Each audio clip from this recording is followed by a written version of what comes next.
Hello student, ये genetics का मेरा हेरिडिटी का दूसरा वीडियो होगा। हमने हेरिडिटी में ये देखा था कि ऐसे कैरेक्टर जो पेरेंट्स से प्रोजेनी में आते हैं उसको हेरिडिटी कहते हैं। तो एक बात ये रह गई कि क्या पेरेंट्स से प्रोजेनी में सारे के सारे कैरेक्टर आ जाते हैं? जी बिल्कुल ऐसा नहीं होता है।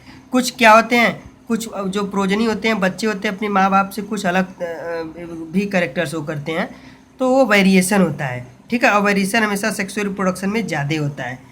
ठीक, तो देखिए वेरिएशन क्या होगा। It is a differences in morphological, physiological and other trait that occur among individual of the same parents. देखिए जो it is differences in morphological, या मार्फोलॉजिकल मतलब देख करके, फिजियोलॉजिकल माने form function, and other trait कोई और दूसरा ट्रेट या characters that occur among individuals of the same parent, किसी इंडिविजुअल्स में आ रहा है उसकी सेम पेरेंट से। ठीक है, तो इस तरह से क्या हो गया, तो उसको जो डिफरेंसेस है ये उसी डिफरेंसेस को वेरिएशन कहेंगे, या इसका दूसरा डिफरेंसेस कहेंगे those genetic character or trait which are not transfer from one generation to next generation, that is called variation.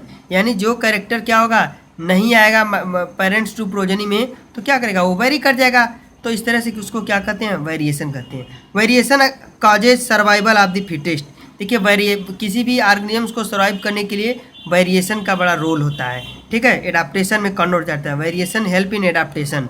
ठीक, sexual reproduction produces large number of variation so that no two offsprings are similar. देखिए sexual reproduction में से बहुत ज़्यादा variation होता है, इसीलिए दो अगर आप स्प्रिंग्स हैं, दो बच्चे हैं जो सेक्सुअल रिप्रोडक्शन द्वारा बनते हैं, वो बिल्कुल सिमिलर एग्जैक्ट नहीं होते हैं, बहुत कम ही चांस होता है उनके सिमिलर होने का। ठीक है, they are caused by, variation होने का क्या रीजन होता है, separation of chromosome during gamete formation. जब गैमीट बनता है टेस्टीज और ओवरी में, तो क्रोमोजोम्स का सेपरेशन होते हैं, यानी हाफ नंबर में क्रोमोजोम होते हैं, क्रोमोजोम्स का सेपरेशन होते हैं। तो उस समय अगर किसी तरह से डिफेक्शन होगा तो वेरिएशन आएगा। Crossing over during meiosis. देखिए मियोसिस फर्स्ट के 35 स्टेज में क्या होता है, मियोसिस होता है। मियोसिस में exchange of genetic material between non sister chromatid of homologous chromosome.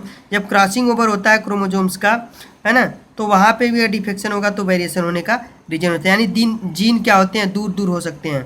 फिर म्यूटेशन होता है। देखिए वेरिएशन से म्यूटेशन भी होता है। Sudden inheritable variation develop due to DNA replication. देखिए डीएनए रिप्लिकेशन या सेक्सुअल रिप्रोडक्शन या किसी और मेथड से जब जीन में कोई सडन चेंजिंग आता है तो उसको म्यूटेशन कहते हैं। ये म्यूटेशन भी क्या वेरिएशन में ही इसको ले जाता है। तो ओवरऑल ये समझिए कि पेरेंट्स टू प्रोजेनी में बहुत सारे फीचर्स नहीं आते हैं, जो उसके क्या होते रीजन होते हैं, वो म्यूटेशन काज करते हैं। ठीक, देखिए अब एक टर्म्स यूज होता है बार बार, जेनेटिक्स टर्म यूज होता है। तो हमने पढ़ा था कि हेरिडिटी में माता पिता के यानी पेरेंट्स टू प्रोजेनी कैरेक्टर आता है, वेरिएशन में नहीं आता है। तो हेरिडिटी और वेरिएशन को अगर हम एक साथ लेते हैं, एक साथ यदि हम हेरिडिटी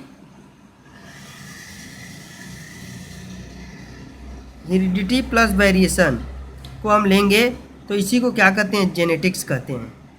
जी जेनेटिक्स कहते हैं। ठीक है, जैसे ये समझिए जेनेटिक्स क्या होगा, the branch of biology which deals with the study of heredity and variation is called genetics. देखिए जो हमने हेरिडिटी पढ़ा था कि पेरेंट्स टू प्रोजेनी कैरेक्टर आते हैं हेरिडिटी, और कुछ नहीं भी आते हैं जिसको कहते हैं वेरिएशन कहते हैं। तो इसी हेरिडिटी और वेरिएशन को क्या कहते हैं, जेनेटिक्स। जेनेटिक्स का टर्म डब्ल्यू बैटसन ने दिया था 1906 में, और father of genetics Gregor John Mendel को कहते हैं। बेटा बाकी इसके आगे बहुत सारी चीज़ें हम उसको एक्सप्लेन करेंगे कि ट्रेट वगैरह क्या होता है, आप स्प्रिंग्स वगैरह क्या होते हैं। ठीक है, बाय।